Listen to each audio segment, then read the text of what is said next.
Pay attention because this is the last real estate market update that I'm giving you. At least in 2020, though I'm going to have to do another one in January covering December. But for now, I'm going to reflect on the past year and give you the forecast for the 2021 real estate market, and we're going to get started.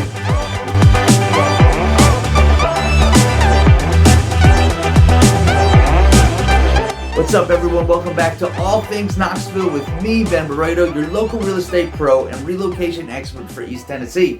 Before we jump into the video, do me a favor and give this video a thumbs up and then share it. I would really appreciate it. As always, let's reflect on the market's current activity, both nationally and then locally, and then we'll get into what I'm going to speculate about 2021.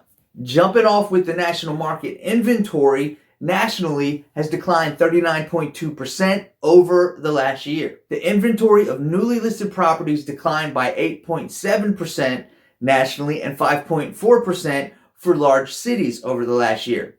This amounted to 490,000 fewer homes for sale compared to November of last year.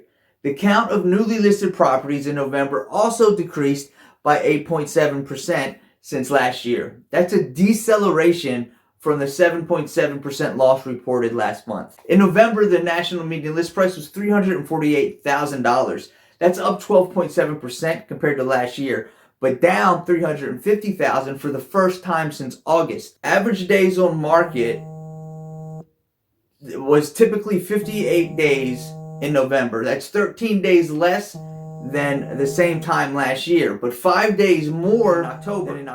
Now, let's take a quick look at Knoxville's numbers. Active listings. There's usually a drop in the number of active listings available from October to November, and this year it has not been any different, but the drop was like minor. This is likely due to the fact that the market is still moving fast and a seller still has a really high chance of getting a high dollar even before the end of the year. Sales pending. As for the number of active listings, we usually see a drop in pending sales from October to November, but this year we held steady. I believe we'll see more closings than we've ever had before in December due to this number of pending listings. Closed units.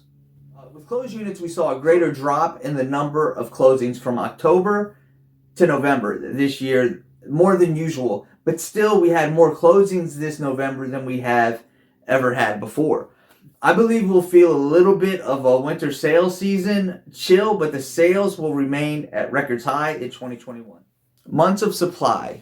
With a light in listings and a downturn in closings, our months of supply inched up just a bit, a barely detectable amount. We still have no more than 6 weeks of average sales price. Dropped down from last month's record-setting sales price by a little bit to our second highest average sales price ever, just under $300,000. Average days on market. I didn't think we'd really do it, but the average days on market continues to go down. Sellers can list and buyers can buy in just over a month's time. Showings. As the holiday lights go up, showings are going down. We were a little bit over the number of showings we had last year, but we are also seeing more sight unseen purchases being made than ever before, where homes are selling without being shown at all. We'll have to watch and see how the uptick in COVID-19 cases affects this number, as more people may opt in for virtual showing. So as we can see, things are moving right along into the new year. We'll likely see a really strong market in January. To say 2020 was a year of surprises is an extreme understatement.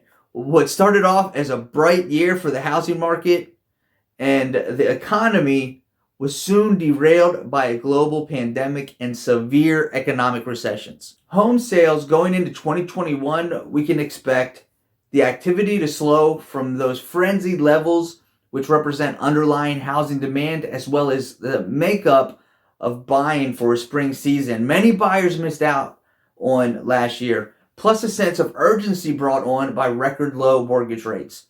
As sub 3% mortgage rates start to feel less exceptional, buyers may not react with the same immediacy to take advantage of them initially, Though as rates start to rise in the second half of 2021, buyers may feel the need to hurry and purchase along to lock in those low rates.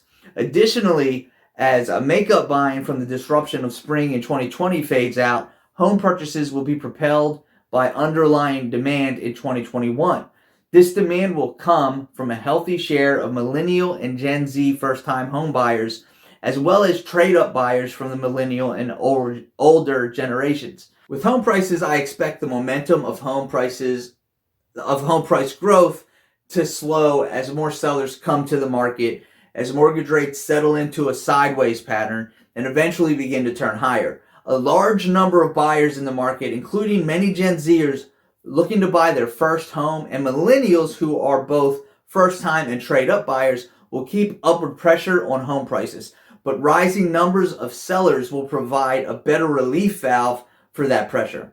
I expect to see an improvement in the pace of inventory declines starting just before the end of 2020, which is now, that will continue into the spring of 2021. So that while the number of for sale homes will be lower than a year ago, the size of those declines will drop. Or I expect a more normal seasonal pattern to emerge, which will contrast with the unusual 2020 base and lead to odd year-over-year trends. But taken as a whole, I expect inventories to improve, and by the end of 2021, we may see inventories finally register an increase for the first time since 2019. That's it for today's video, and as always, if you think you might want to take advantage of this current market or next year's market, give me a call. I'd love to help you out. I'd love to help you with your planning.